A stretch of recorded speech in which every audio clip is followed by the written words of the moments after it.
Assalamualaikum warahmatullahi wabarakatuh. Selamat datang kembali di channel Mengulik Kisah. Kisah kali ini masih melanjutkan kisah Bu Wati yang sebelumnya.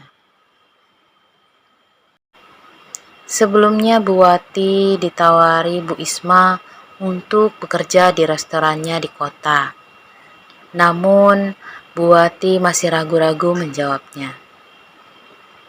Suara Bu Wati tercekat di tenggorokan, tak mampu mengatakan apa-apa. Di saat masyarakat sekitar parkir empati, tawaran untuk memperbaiki taraf hidup justru datang dari orang yang baru dikenalnya. Bu Isma tak bercanda kan? Tanya Bu Wati akhirnya untuk memastikan kalau pendengarannya berfungsi dengan baik. Ia ragu kalau salah dengar karena baru bangun. Hujan juga lagi deras beradu dengan atap rumah yang otomatis lumayan bising. Saya serius, Bu. Tadi saya perhatikan ibu sangat rajin dan lumayan tahu banyak dunia memasak. Bukan maksud saya merendahkan ya, Bu. Saya menawarkan pekerjaan karena memang lagi butuh anggota. Balas Bu Isma seraya tersenyum. Sebenarnya dia tak berniat mencari karyawan baru. Tapi karena melihat kejadian di tempat hajatan membuat hatinya terenyuh. Apalagi kejadian itu jadi bahan lelucon bagi tamu lain setelah Bu Wati pulang. Lisannya segan untuk menegur yang lain karena dia hanya tamu. Tapi telinga juga tak nyaman mendengarnya. Akhirnya dia duduk di sebuah balai bambu, menanti empunya rumah keluar. Ia tahu rumah perempuan yang murah senyum itu dari seorang ibu-ibu. Tak kunjung pintu itu terbuka, hujan deras memaksanya harus bertamu. Melihat hunian yang hampir bisa dikatakan tak layak itu, tergerak hatinya ingin membantu. Namun tak elok rasanya memberikan uang cuma-cuma, makanya ia mencoba menawarkan kerjaan.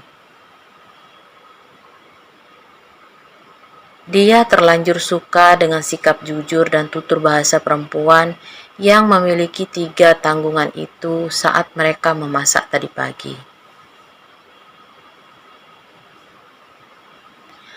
Maaf ya Bu Isma, apa boleh saya berunding dulu dengan anak saya? Sekarang dialah teman saya berdiskusi setelah ayahnya meninggal. Lirih Bu Wati. Ingin sekali ia mengiyakan, tetapi tetap saja ada yang harus dipertimbangkan. Kampung halaman suaminya tak menjanjikan kehidupan yang layak, tapi meninggalkannya juga terasa berat. Silakan saja, Bu. Saya tunggu di sini. Balas perempuan kota itu. Zidan mengikuti ibunya ke kamar. Satu-satunya ruangan yang tidak ada bocornya sehingga Ahmad dan Aisyah masih bisa tidur nyenyak saat hujan turun deras. Zidan tak mau ibu merantau, Bu. Bagaimana adik-adik tanpa sosok ibu? Remaja laki-laki itu langsung mengungkapkan isi hatinya.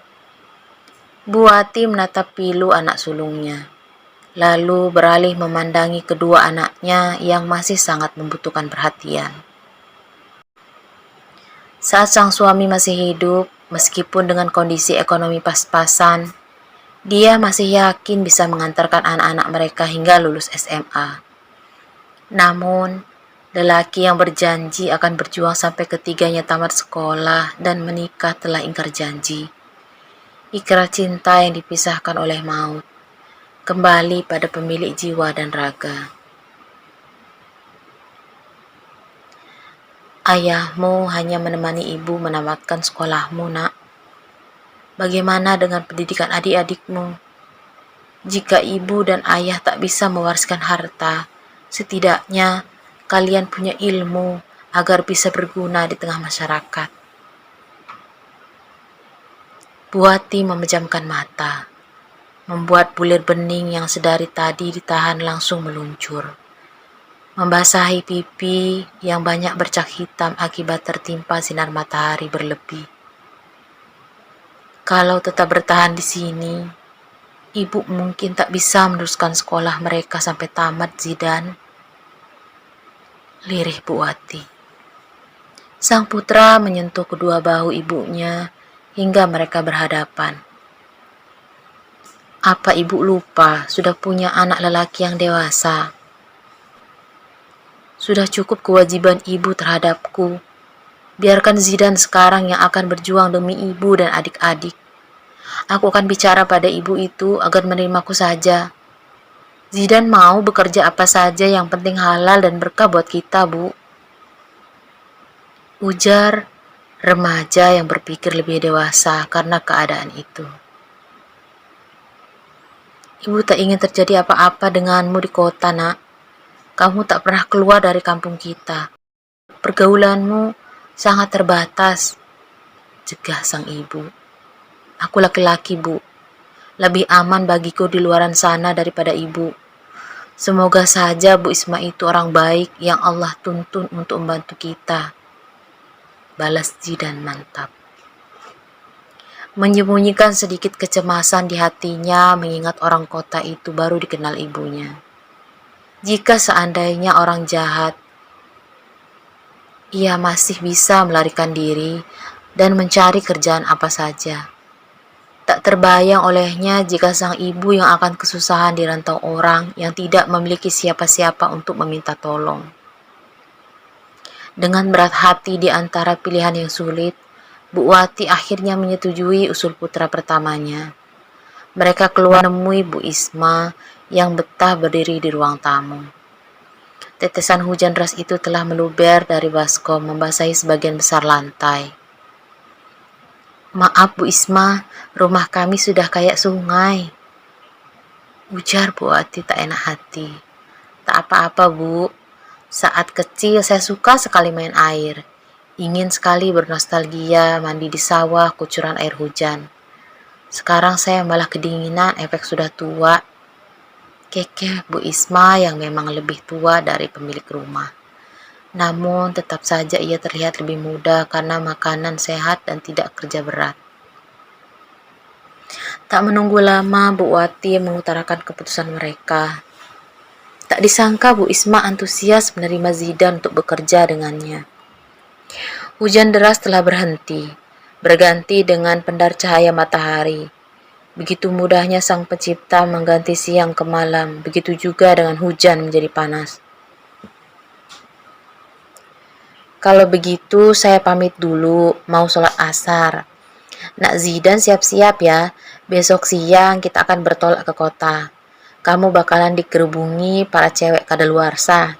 Cuma kamu dan Pak Supir yang paling ganteng di antara ibu-ibu lainnya nanti. Tandas Bu Isma lalu tertawa renyah. Senyum bahagia pun ikut terbit di bibir ibu dan anak itu. Tak lupa tentunya ucapan terima kasih karena diterima kerja. Sebuah harapan baru untuk memperbaiki taraf hidup yang sekian lama tak ada perubahan. Bu Wati dan putranya bergotong royong menyapu dan mengepel lantai. Lantas mendirikan sholat wajib 4 rakaat dengan perasaan campur aduk. Rasa sedih akan terpisah tentu lumrah bagi sebuah keluarga yang terbiasa bersama dan saling mendukung.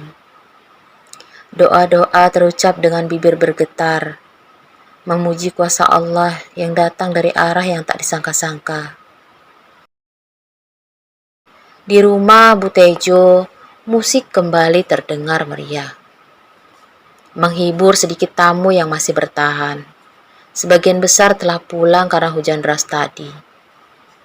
Karena suasana menjadi sunyi dan tak ada lagi tamu yang datang, acara hiburan berjalan sampai menjelang maghrib saja. Acara begitu kacau tadi sore karena orang sibuk menyelamatkan diri dari guyuran hujan yang tiba-tiba. Alhasil makanan mewah yang masih banyak telah bercampur dengan tanah akibat tersenggol para tamu yang berdesakan. Bu Tejo mengompat terus di kamar, menyalahkan suami yang tak becus menyelamatkan meja prasmanan. Ini pasti teguran, Bu. 2 potong rendang yang dimakan anak Buati saja membuatmu tega mempermalukan mereka di depan tamu. Lihat, semua makanan itu malah harus terbuang sia-sia. Sergah Pak Supri tak tahan lagi mendengar ocehan sang istri. Sebagai kepala rumah tangga, kepala keluarga yang disegani masyarakat, ia merasa gagal sebagai suami yang tak bisa membimbing istrinya. Oh, jadi Bapak nggak terima kupermalukan si Wati itu sehingga mendoakan hujan turun deras. Bapak senang karena pesta anak kita berantakan. Oh, jangan-jangan Bapak pengen kawin sama janda itu. Bentak Bu Tejo. Astagfirullah Bu, mana mungkin Bapak punya perasaan seperti itu? Sangkal Pak Supri. Sayangnya, perempuan yang baru punya menantu itu tak peduli. Bagai kesetanan melempari barang-barang di kamar. Bapak, seru Bu Tejo menyadari sebuah kotak kado yang teronggok di atas nakas telah terlempar, mengenai kening suaminya. Hingga lelaki tinggi tegap itu terjatuh ke lantai dengan keras. Seluruh anggota keluarga dan tamu yang belum pulang mendadak riuh karena teriakan Bu Tejo. Tak terkecuali Bu Isma. Begitu prihatin melihat dan mendengar sikap pungah teman lamanya. Jauh berbeda dengan Tejo remaja yang dulu begitu pemalu dan lembut. Sekarang dia bahkan tak sungkan ribut dengan suami saat pesta baru usai. Suaranya terdengar jelas ke ruang tamu di mana tamu sedang istirahat.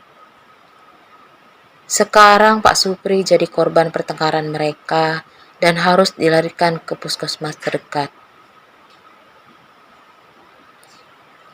Tangis Bu Tejo tak kentara dan terus meminta maaf kepada sang suami.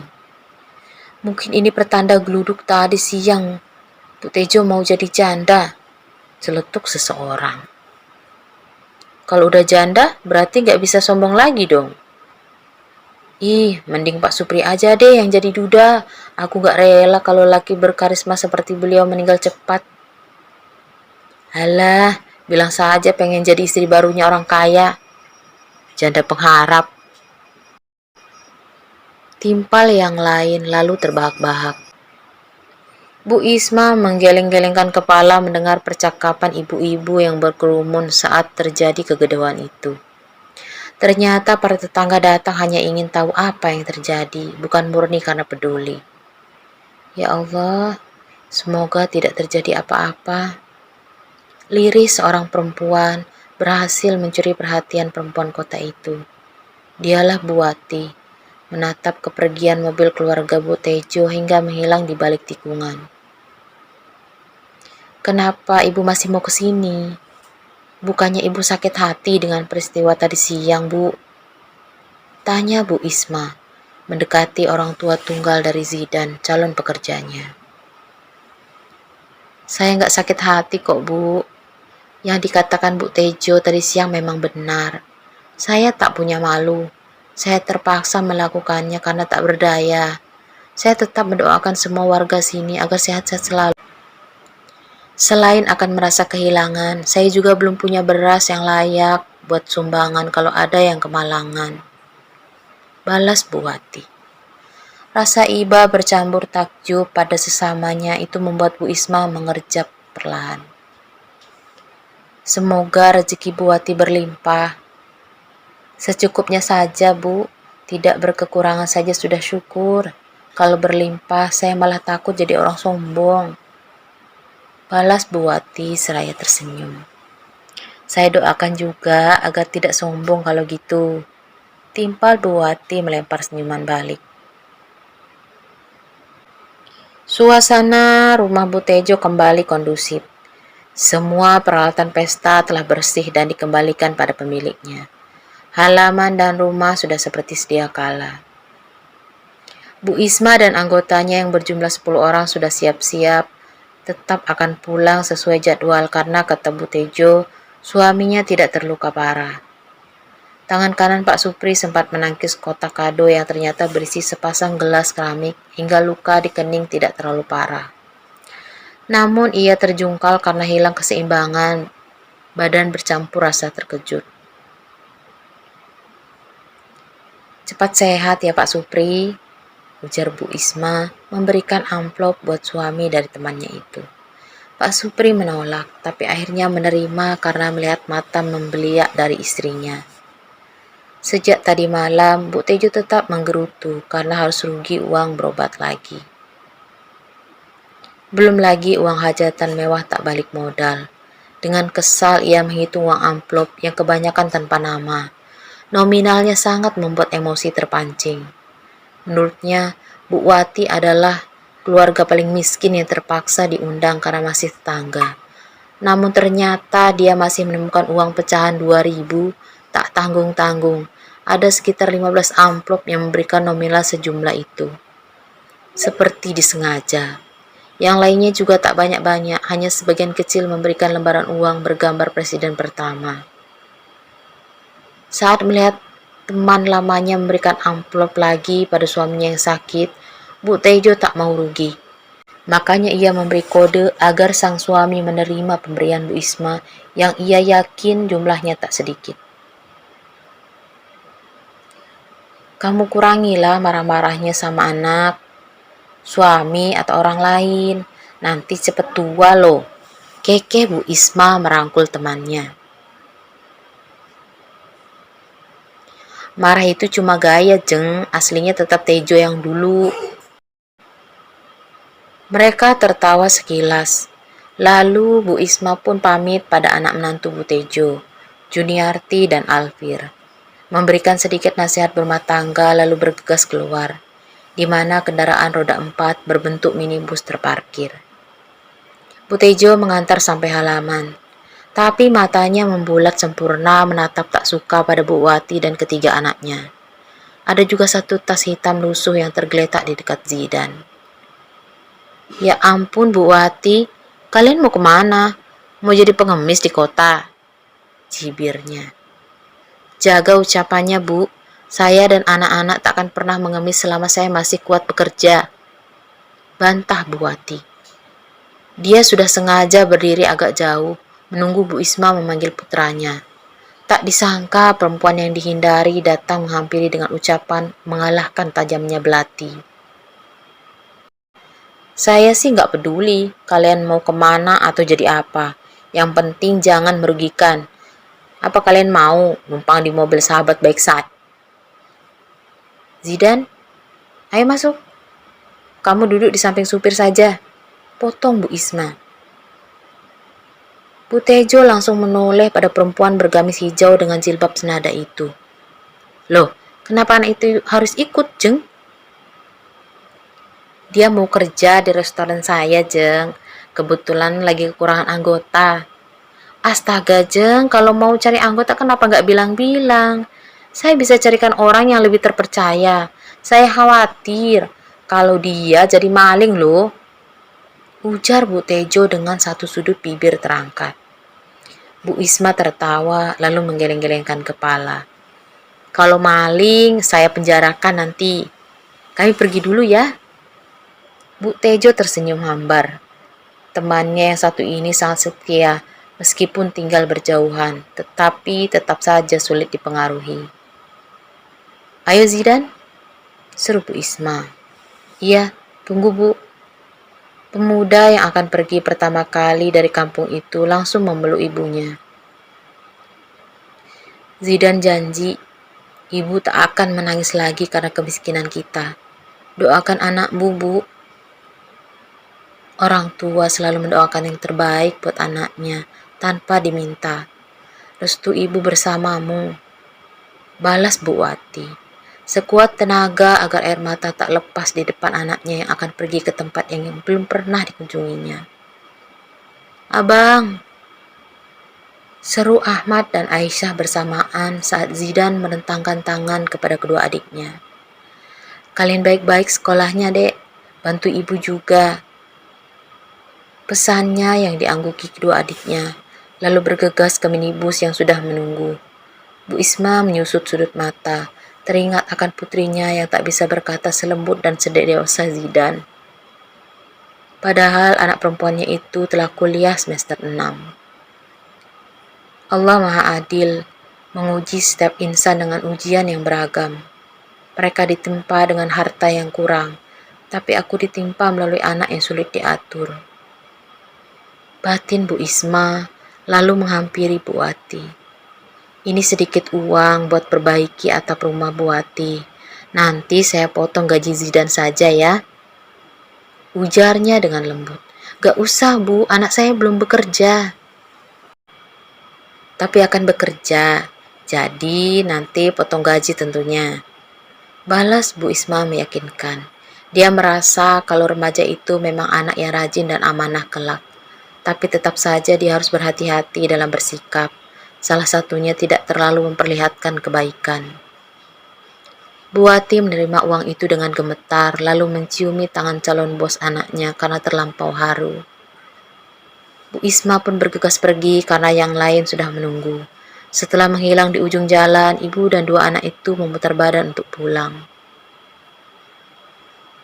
Halah, anak melarat begitu melihat kota pasti jadi langsung seperti legenda maling kundang. Tak ingat keluarganya lagi. Cibir Bu Tejo lalu terbahak-bahak hingga ia mengurut perut. Keterlaluan nih Bu Tejo.